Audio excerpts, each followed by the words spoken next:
দেখি ন পারিবু আউ কদাচন স্থির নুহে চিত্ত যে যোগী জনকর স্থির নুহে চিত্ত যেও যোগী জনকর দর্শন ন পাନ୍ତି ଏହି রূপକୁ মোহর দর্শন পাନ୍ତି ଏହି রূপକୁ মোহର দর্শন পাନ୍ତି ଏହି রূপକୁ মোହର সচিদানন্দ চরমনাথ କହିଲେ ସହଜରେ ଏ ରୂପ କେହି ଦର୍ଶନ କରିପାରିବେନି ବୁଝିପାରୁଛ ନା ଏ ରୂପକୁ ଅଲଗା ଲୋକମାନେ ଦେଖିକିରି ଚିହ୍ନିବେ ମୋ ଠାକୁରକୁ ଜଣେ କହିଦେଲେ ନା ସେ ବିରାଟ ମାନେ ତାଙ୍କ ପରିଚୟ ମୁଁ କହୁନି ସେ ବିରାଟ ମୁଁ ଆଉ କହୁନି ମାନେ ଆମ ଆଖିକି ସେ ବିରାଟ କିନ୍ତୁ ସିଏ ଲେଖିଦେଲେ ଗୋଟେ ଜାଗାରେ ମୋ ଦୃଷ୍ଟିରେ କେଶବ ଜଣେ ସନ୍ଥ ସେଠୁ ମୋ ଗୁରୁ ଭାଇ ଭଉଣୀ ମାନେ ମୋ ପାଖରେ ଆଇଲେ କହିଲେ ତମେ ତ ପ୍ରବଚନ ଦଉଛ ଯଥାଯଥ ଉତ୍ତର ଦିଅ ମୁଁ କହିଲି କୋଉଥିରେ କହିଲେ ୟୁଟ୍ୟୁବରେ ସୋସିଆଲ ମିଡିଆରେ ମୁଁ କହିଲି କଣ କହିବି କହିଲା ତାକୁ ଚାଞ୍ଚିଲା ଭଳି କଥାଟେ କୁହ ମୁଁ କହିଲି ବିଲକୁଲ କହିହେବନି କହିଲେ କାହିଁକି ମୁଁ କହିଲି ଆମ ଠାକୁର ବା ଚାଞ୍ଚିବାକୁ ମନା କରିଛନ୍ତି ଆମ ଠାକୁର ସବୁବେଳେ ତରଳ ସରଳ ନମନୀୟ କମନୀୟ କହିଲେ କଣ ପାଇଁ କହିବନି ମୁଁ କହିଲି ଯିଏ କହିଲା ସିଏ ବି ଠାକୁରଙ୍କ ଛୁଆ ଯେ ଆମ ଭାଇ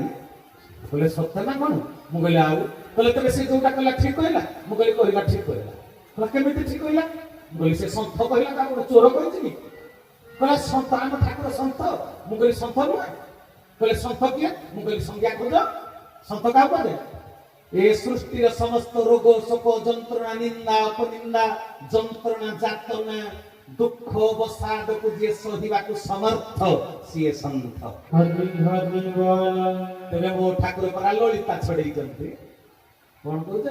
ପୋଖରୀ ଭିତରେ ପଡିକିରି ଆବର୍ଜନା ପାଣିରେ ଲଳିତା ଛଡେଇଛନ୍ତି ମୋ ଠାକୁର ତ କତି ହାଣିଛନ୍ତି ବିଲରେ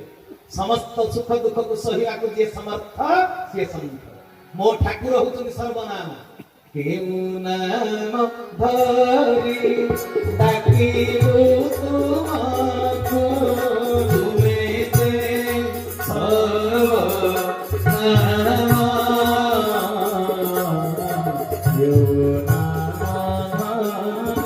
ଆହା ଡାକିବୁ ତୁମକୁ ତୁମେ ଯେ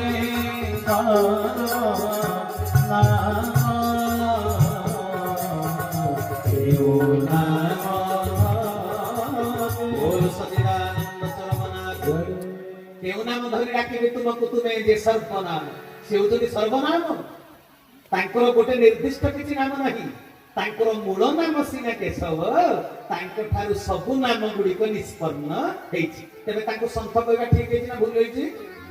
କହିଲେ ତେବେ ସିଏ କଣ